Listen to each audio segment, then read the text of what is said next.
আসসালামু আলাইকুম রহমতুল্লাহ বারকাতুহু। হাদিস তিরমিজি হাদিস নম্বর 2212। প্রিয় নবী রাসূল সাল্লাল্লাহু আলাইহি ওয়াসাল্লাম সাহাবীদের বললেন যে ভূমিকম্প, চেহারা বিকৃতি এবং পাথর বৃষ্টির সম্মুখীন হবে এই উম্মত। সাহাবীরা জিজ্ঞাসা করলেন, ইয়া রাসূলুল্লাহ, হাইওয়াল্লাহ, কোন পাপের কারণে এগুলো হবে? রাসূল সাল্লাল্লাহু আলাইহি ওয়াসাল্লাম বললেন যে তখন গায়িকা, বাদ্যযন্ত্র এবং মদ পানের সয়লাভ হবে। তখন এই রকম ভূমিকম্প, চেয়ারে বিকৃতি ও পাথর বৃষ্টির সম্মুখীন হবে এই উম্মত। হাদিস তিরমিজি। ব্যাখ্যা: নবী করিম সাল্লাল্লাহু আলাইহি ওয়াসাল্লাম কি বলেছেন?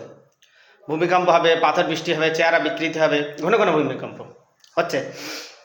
গায়িকা, সিঙ্গার, বাদ্যযন্ত্রের সয়লাভ হবে, মদ পানে সয়লাভ করবে তারা। তো বর্তমানে সেই জামানা চলছে।